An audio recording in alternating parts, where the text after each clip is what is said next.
The Altai is one of Russia's highest-lying regions. Parts of the Altai mountain range are located in China, Mongolia, and Kazakhstan. The Altai is a place where many cultures mix. Scythian tribes left rock drawings and burial mounds. The Telengüts are one of the most ancient peoples inhabiting the mountains of Altai. Their ancestors, a tribe called Tele, came here more than 5,000 years ago. Today, the Telengüts number about 2,500 people.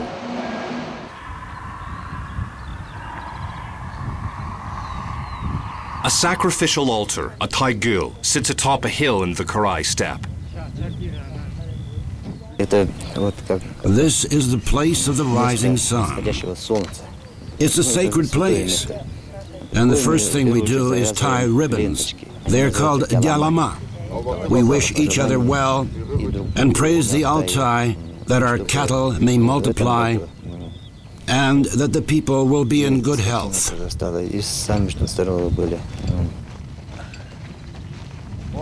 Vegetation is scarce in the Karai steppe. That's why birch tree branches are stuck into the ground.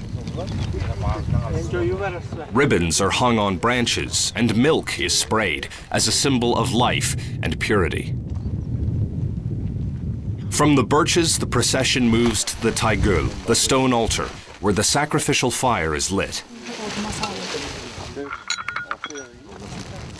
The Telengüts use juniper wood in all their rituals. It's added to the ceremonial fire. It's believed the spirits like juniper smoke and the smell of the burning wood. It's traditional to feed the fire with food brought from home: bread, cheese, ground barley, and milk. They also worship the spirits of the water, woodlands, mountains, and air.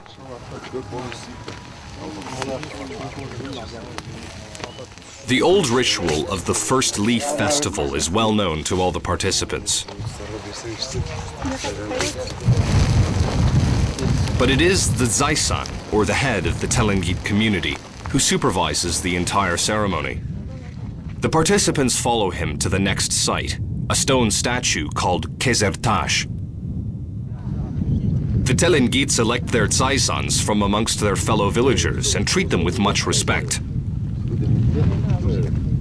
We put up this Kezertash in 2003 in honor of the 140th anniversary of the Telengüt people's accession to the Russian Empire.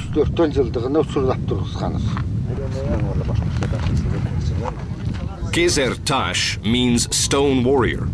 It's also sprayed with milk, and coins are placed on the sculpture. An ayil, an Altai tent that's very close to a Mongolian yurt, is pitched especially for the holiday feast. Water for cooking is drawn from nearby lakes. Meat is the main course. While mutton flesh is boiling in the cauldron, the guests eat cheese and toasted bread, washing everything down with kumis. Dairy products and meat are Telengüt staples.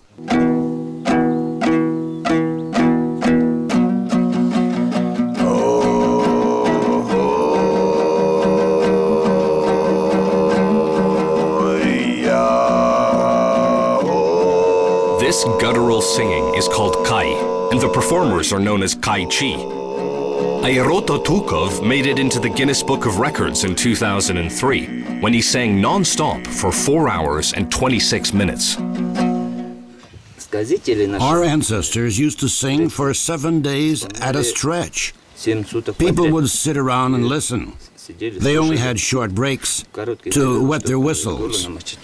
Generally, the heroic legend of Madai Kara is performed for 3 days, and the Tangil Mergen for 4 or 5 days.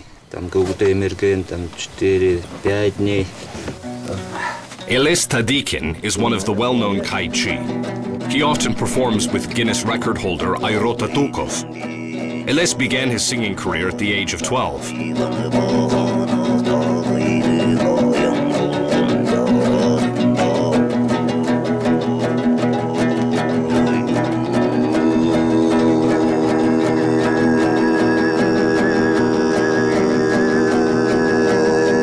Usually, the Kaichi perform epic poems. The most famous is Mai Dai Kara, about a mighty hero locked in a battle with an evil giant. But the hero gains the upper hand. The existence of the Telengütler was first recorded in the 3rd century BC. Chinese sources refer to the state of the Telengütler as the Gaogi land. The Telengütler were always valued as excellent warriors.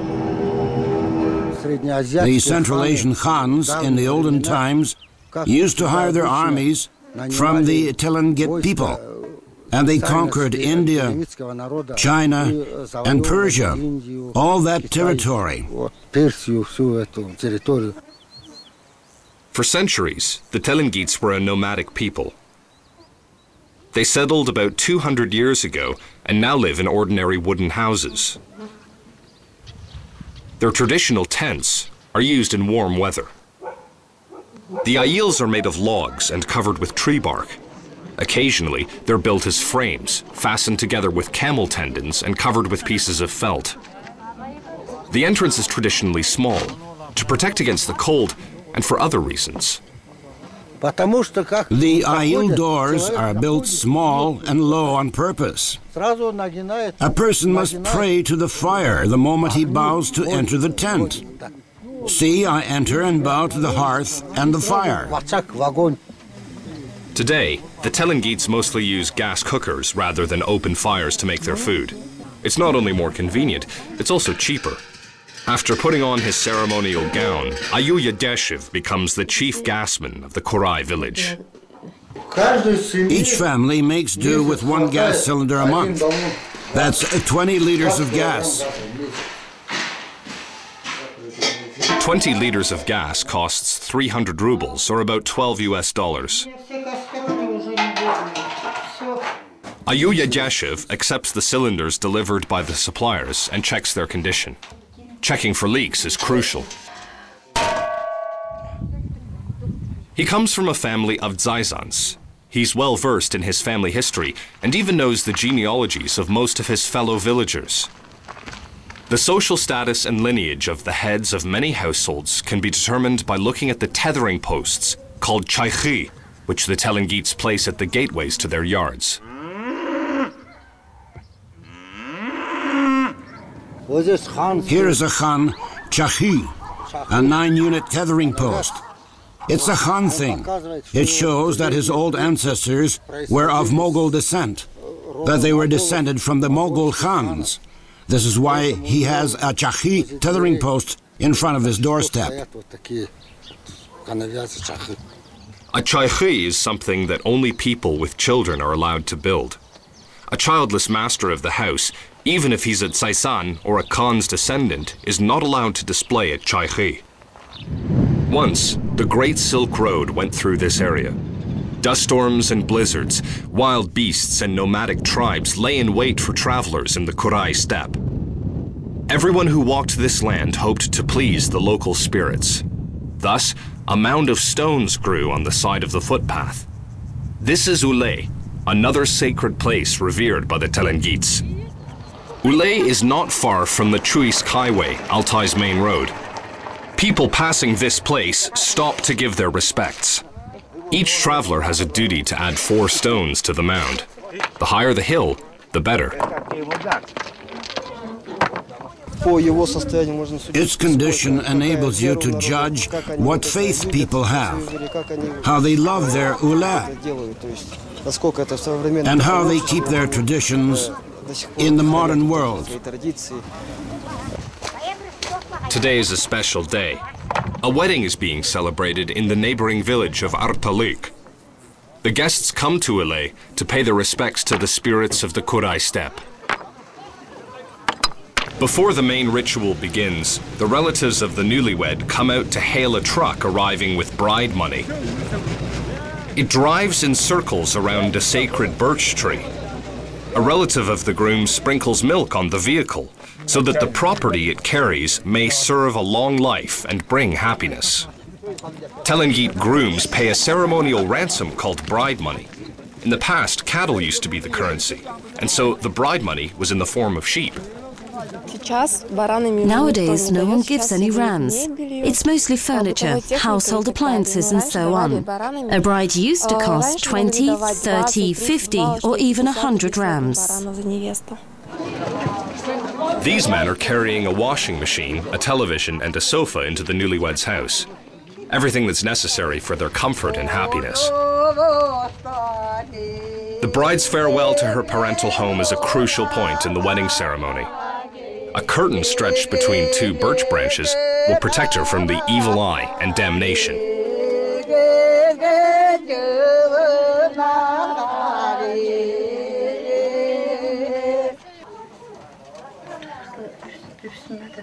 The bride, Yulia Mamakova, puts on the chegedik, a married woman's dress. The groom's mother passes a jug of milk and some juniper twigs behind the curtain as a blessing for the bride. The bride's hair is being anointed with a mixture of milk and crumbled juniper. The curtain protects the bride until the very end of the ceremony. The richest and happiest women in the village are chosen to make the plates so their happiness may pass to the bride. May these children live happily and long. May they have many children. Let them be wealthy. May they be rich. May they be happy and never take a false step.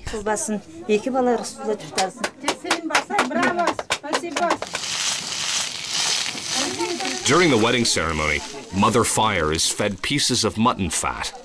Next, the fire is treated to milk and juniper twigs, and it's a must to praise it. Mother Fire, who raised us, we are thankful to you for everything. Fire that melted iron and made bread. We thank you. With solemn words of farewell, the bridegroom's uncle lifts up the curtain with his whip. At long last, the bride can show herself to the guests. The first thing she does is to splash some oil from her cap onto the fire. If the flame burns brightly, her family life will be a happy one.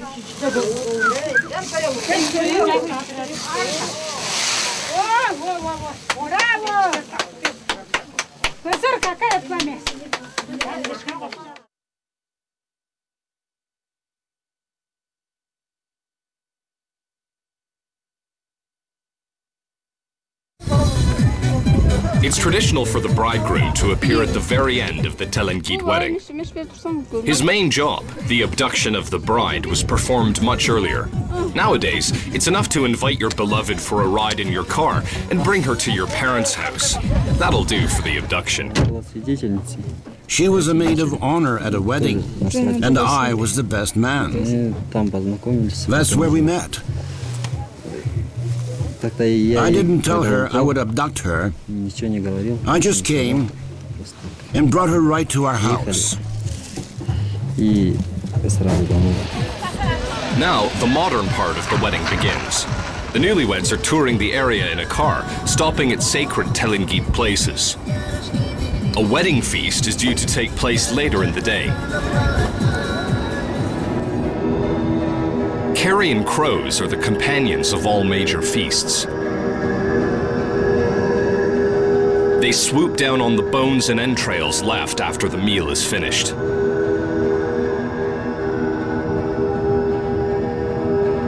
The Scythian tribes that inhabited these lands between the 5th and 3rd centuries BC used to lay their revered dead to rest inside these burial mounds. Their weapons, clothes, decorations, and even battlefield horses were placed in the burial chamber next to them. The Irbistu Valley is famous for its cave drawings. It's not easy to reach, and scientists don't come here often. Historian Andrei Khryakov is unlucky today. It's raining, although several months without rainfall is normal in the Irbistu Canyon. No one knows exactly which historical period these drawings belong to. The majority of scientists say the ancient Scythians drew these goat and ram images. Such images are common to all hunting tribes. The Khans and the Chukchi, for example. It was a rite of sorts that was performed before each hunting expedition, and it was done to ensure a successful hunt.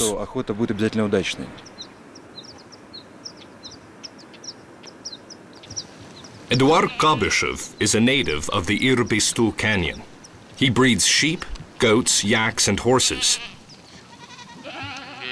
Eduard's nephew, Archin, is the chief shepherd, presiding over a herd of about 600. Eduard himself is mainly concerned with organizing things like credit and purchases. Pedigree sheep breeding is the main source of income for Eduard and his household. He knows the location of all the ancient cave drawings. He says he can tell the age of the rams shown in these drawings. This one is possibly a yearling, a small one. It has an arrow drawn on its breast. Irbistu is Altaic for snow leopard mountain, but these days it's almost impossible to see a snow leopard in this area. There are only a handful left in the Altai Mountains. Instead, you stumble on marmots with every step. The Telengüts believe marmot fat is very healthy, especially in preventing lung diseases. No one will touch a marmot before it grows fat enough, and that happens in the autumn when open season on these animals begins. Small lambs, as well as marmots, hide in stone-covered burrows. They're clever too. You see, when it rains, they take shelter. But they'll emerge on their own when the flock comes in the evening.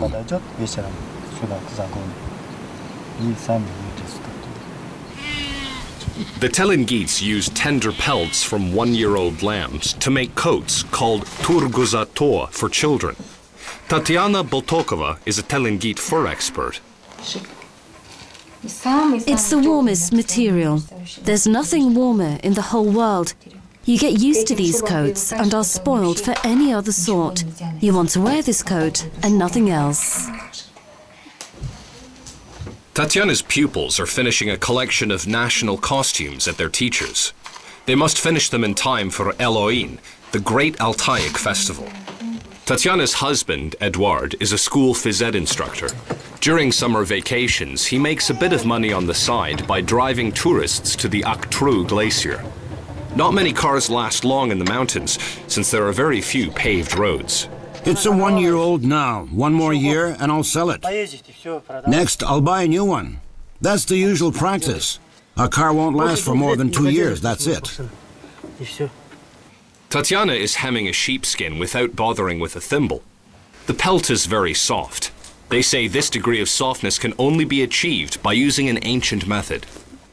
We use an ancient production method. It involves using sour milk. A pelt is marinated in milk. Then all of the parings are scraped off and thrown away. And the pelt ends up softer than anything treated with modern chemicals. Smoking is another method used to dress pelts. A coat made this way won't be eaten by moths, nor will it harden if exposed to a severe frost. The original softness will be preserved. It's the last rehearsal before the El Ain festival.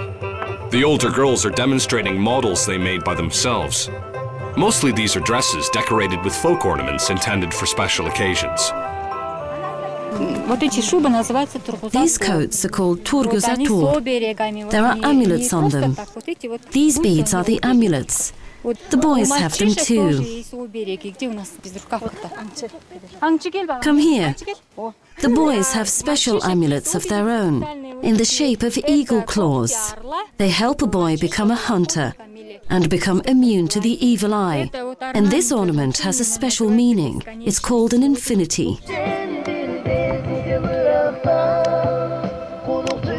For Telengüt women, clothing and amulets are indicators of age and status.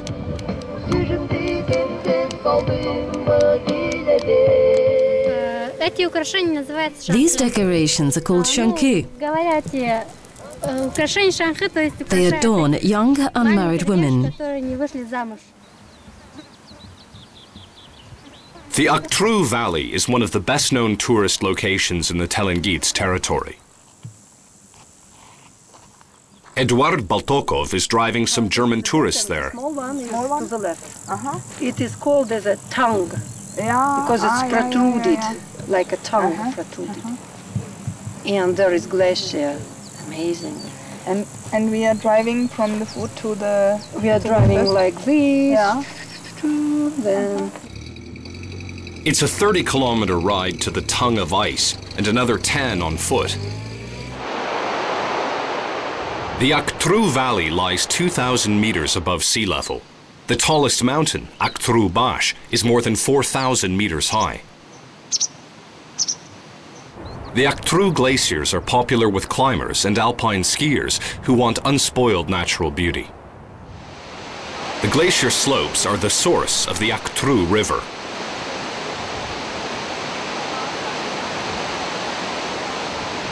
You have to negotiate a dangerous, crumbling slope to reach this spot.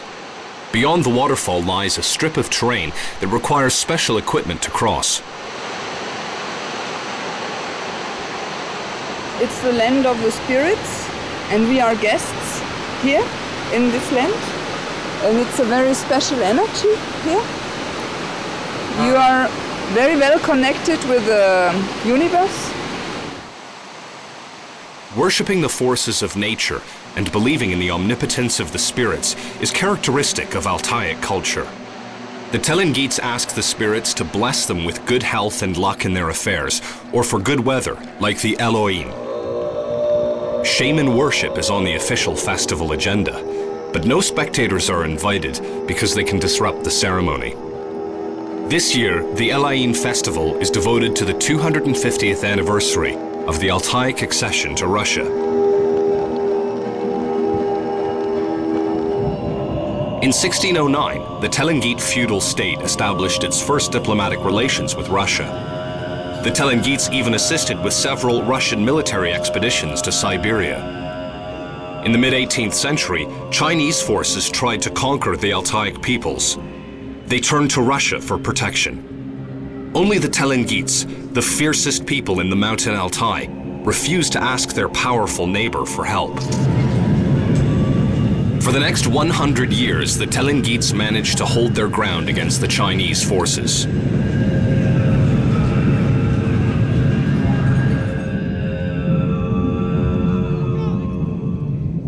Kyokburu, or blue wolves, is the name of this dangerous game. Like a pack of wolves, the horsemen will fight for prey. The main goal of the Kyokburu riders is to break through enemy ranks and throw a goat onto a platform. One horseman will grab a dead goat while his teammates whip his horse to make it run faster. At the same time, the others protect the goat herder from their rivals.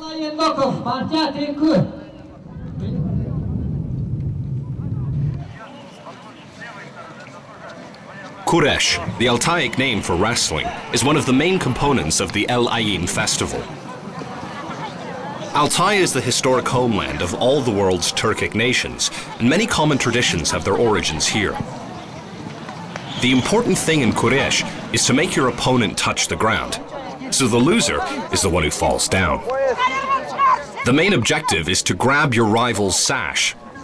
The competitor who gets a firmer hold has a big advantage. Additional time is assigned if 5 minutes proves insufficient for determining the winner.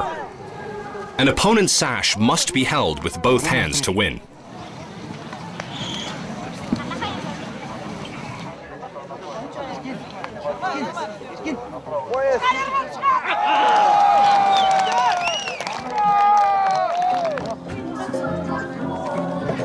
This is the Dyadan, the Scythian harp.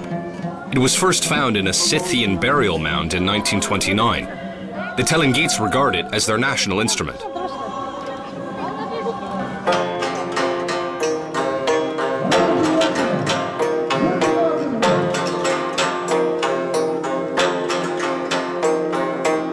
The female shaman's worship in the morning proved successful. It stopped raining, the fog dissolved, and the sun came out. Children from the village of Kurai are showing off the national costumes of the Telengit. They display a mix of Scythian pictorial scenes and Turkic ornaments. The Telengüts inherited their culture from numerous peoples that once inhabited China and Mongolia, who roamed from Central Asia to the Far East. The warlike Huns and Sarmathians, the Kupchaks and Moguls are no more. But the Telengüts, an ancient people descended from a tribe that 5,000 years ago called itself the Tele, still live in the center of the Asian continent, surrounded by the majestic mountains of the Russian Altai.